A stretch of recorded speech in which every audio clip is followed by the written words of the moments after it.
I'll bet you can remember, or maybe you've forgotten, about some of the items and behaviours from the 1970s and 80s. But now I'm going to jog your memory and get you thinking, crikey, I remember those. Well, let's take a look down memory lane and see what has disappeared from the late last century and why. You may be shocked at some of the safety features that have had loopholes and they are still legal. We are going to go back to the items and the trends around since the last 50 years that would consider to be dangerous today or indeed have been banned. Those items seemed to be cool in the 1980s and earlier. Item number 1, the cigarette vending machine. They were all over the UK, in pubs, nightclubs and even chip shops in our local areas.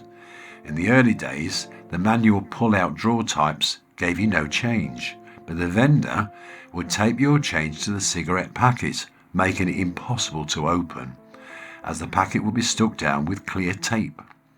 The later models would be more automated, but still not change giving. You get less cigarettes in a packet and at a higher price that you would get from the shops. When it was realised that some machines were in places where a person could not get them from anywhere else quickly, proprietors grabbed the captive audience and demanded that higher price. Following the UK smoking law changes in 2007 in England and around the same time in the rest of the UK, cigarette machines started to decline, particularly in pubs. The ban of these vending machines came into force by 2013 in the whole of the UK. This one is shocking. Seatbelts for cars. In 1968 in the UK, seatbelts had to be fitted by law in all new cars for safety. But the surprising thing is that wearing a seatbelt was not illegal, or not wearing a seatbelt.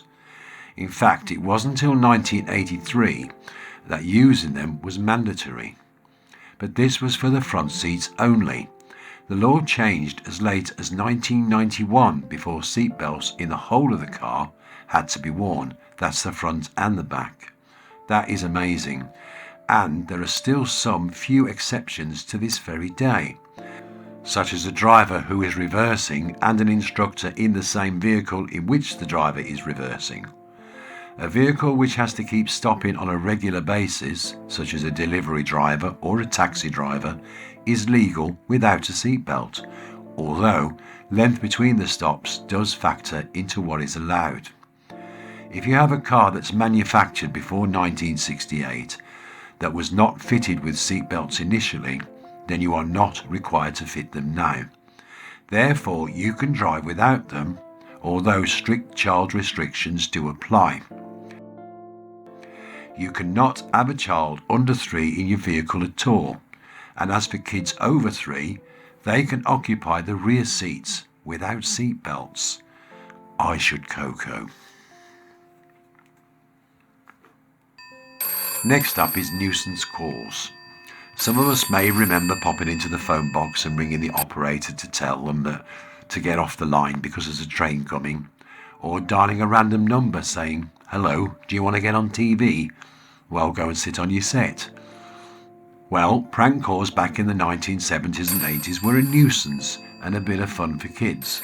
Not much could be done about catching the culprit, as it was anonymous. Yes, annoying, but relatively harmless for naughty kids. And they were not dangerous in the respect of stealing data or having demanding sales reps, but they were considered a nuisance. Over the years, with digital technology, with number tracing, caller ID, and most of these types of phone calls have ceased, but only to be taken over by businesses cold calling and harassing people, particularly vulnerable ones, talking about sales or getting contracts to those who may not have understood. Sales reps were outrageously taken advantage. It's difficult to establish the non-obvious nuisance call, but regulations slowly came into force from 2003 to give the subscriber more power to stop unwanted calls, such as nuisance blockers, complaint services supplied by the telephone provider.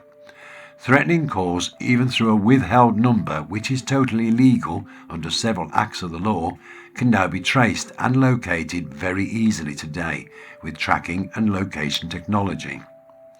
Movies during the 1970s and 80s were made about scary phone calls, such as horrors or thrillers, which the younger generation wouldn't quite get today. But us over 50, we still find them thrilling to watch. I remember seeing crime shows where they took several minutes to trace a telephone number. They hardly ever got the telephone number before the criminal put the phone down. This is a serious one. Remember the garish furniture, bright orange curtains that we had back in the 1970s and part of the 80s before we all started to hate it. I must confess I love it now, and others sought furniture of this type and colours today. You'll not find much of it nowadays, not even in charity shops, albeit you will get reproduction settees and suites which are becoming popular. And here is the reason why original pieces cannot be found. The materials used were highly flammable and dangerous. This was highlighted by the infamous Woolworths furniture fire caused by a spark of electricity that caught fire to the polyurethane filling in a sofa. This caused a terrible tragedy in 1979, with 10 deaths and many injuries, mainly through toxic fumes.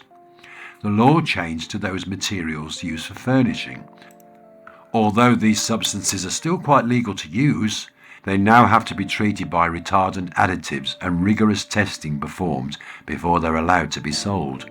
Take great care if you are privately buying any old furniture without being tested. Lawn darts. Well, I'm not going to go into this one because when you see this picture, you'll see that there's no explanation required. These were sold as a toy. Those cool or well-remembered adverts from the 70s and 80s, well, not so cool today, but we probably remember most of them. The products being advertised or reduced to certain times of the day that we would consider dangerous or not healthy nowadays. TV adverts for cigars and cigarettes were practically on every commercial break, some showing how relaxing the habit was, with tiny health warnings at the base of your screen that you could hardly see. This will come as a big surprise though. TV advertisements on the TV were actually banned in 1965. Yeah, that surprised me and all. Rolling tobacco advertising continued until 1990 before they were excluded, followed by cigars in 1991. Perhaps one could explain why the ban took so long for a tobacco product. I'll say it again, I'm stumped on this one. However, tobacco products had been advertised on billboards and in magazines for much longer, until 2002. It took over a year more to get rid of all sponsorships by cigarette companies, which included the internet. Adverts for high sugar sweets aimed at children are now restricted after the watershed. This means after 9 p.m, I think. And in most cases, gambling adverts tend to be late at night, but not always. Still on the subject of smoking, and perhaps far later than the 80s, one could more or less smoke anywhere in Britain. Individually, the countries of the British Isles introduced the banning around 2007 or thereabouts. That was when the law came into force. Up until then, we saw smoky pubs, buses, cafes and cinemas right through the last century. But restrictions brought on by company legislation came into force over the years. The infamous London Underground fire of 1987 at King's Cross, which was a major disaster and a tragedy of destruction and loss of life, brought the end to the smoking on the tube. Buses followed suit not long after. Restaurants had divisions between smoking and not smoking, along with aeroplanes and hotels. It was fashionable to smoke, with film stars doing it, looking cool. The era of public smoking was frowned upon and illegal in most places by now. And by the way, the myth of being able to smoke in the House of Commons bars is not true. I believed it too. Nowadays, if you're 18 and enjoying your first legal pint in a pub, you will have never in your life seen a pub where smoking was allowed. How about that, eh? A new generation of pub, cinema goers, clubbers and diners who have never lived in an era of legal smoky venues. Old electric bar heaters, commonly called bar fires. Some had imitation plastic coal lit up and a little circle thing that went round to imitate the flames, and they were even surrounded by wooden little shelves for your knickknacks. They were very popular and in the traditional living room of the 1970s. They are not banned, but they're not exactly safe. They took 1,000,000 watts of power, well, not quite, but they certainly heated up your wiring and your plug as well as your room. Nowadays, electric-powered heaters have a safety cutout for overheating, but back in the day there was no such thing. Fire crews always told people never to leave them unattended and not light anything with them. People used to pop in a bit of paper so it caught fire so they could light their gas cookers, didn't they, Carol? Yes, the woman we met in the last video. They are not in abundance today with central heating and safer heating. That's a blessing. Predominantly though, many use these type of heaters very safely. For anyone that still has one from that era, please check your wiring, as over time it can become brittle and old wiring cracks and splits, causing a short, which in most cases will be cut out by the MCB, but one can never be too careful.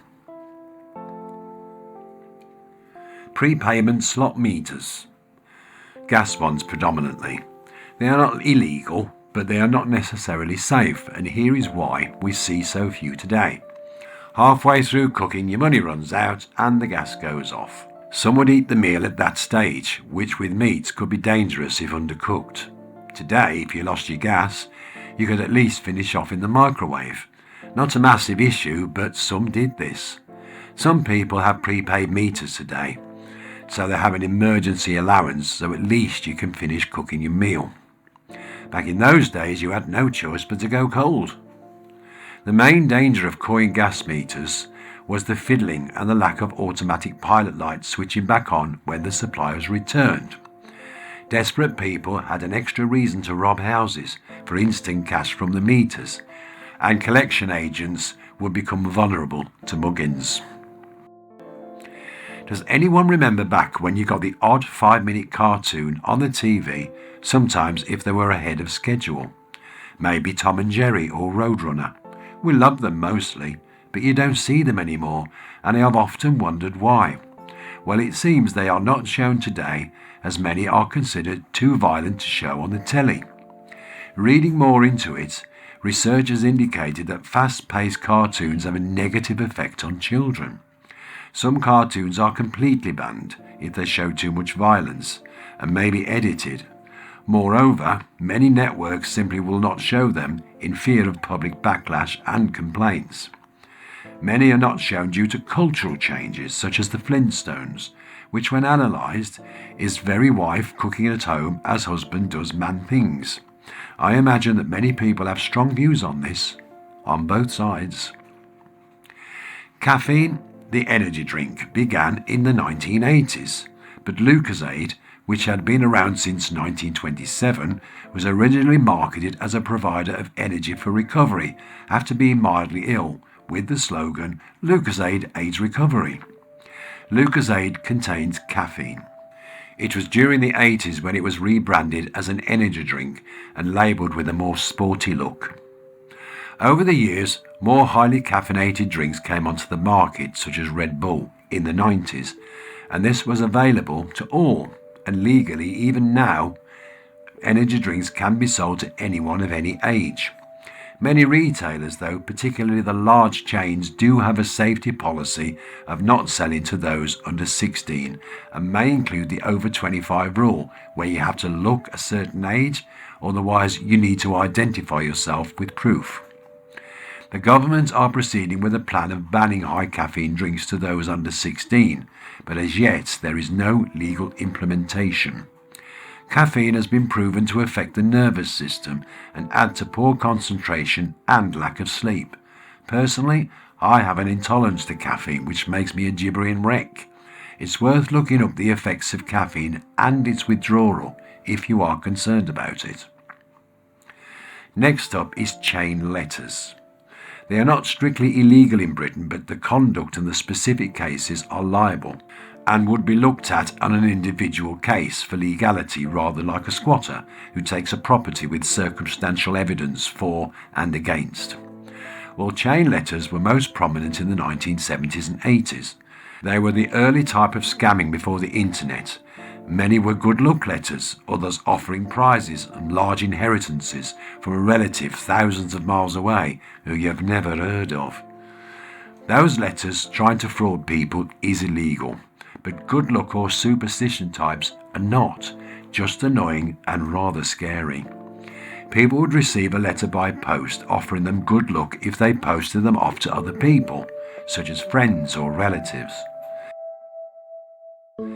Sometimes they were asked to send multiple copies of the letter they received, thus increasing the circulation.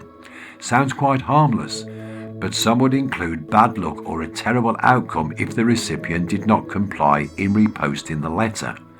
In 1988, letters of threat or gross indecency were outlawed, whilst it took until 2006 to ban those chain letters that offered monetary gain without being true. This was under the Fraud Act. Superstitious people would send these letters on in fear of having bad luck, as some were quite ruthless in their forecasts of non-compliance, whilst others would want to hear more of the dream of being richened by claims of fortune that is waiting. People saw them as cruel and taking advantage of people, although they have been a thing of the past, but it's only due to the internet that this type of bad communication has ceased. More of a serious one than my other videos, but it's amazing how many things and actions of that era are unbelievable today. The era wasn't at all bad. We have some great memories of the decades.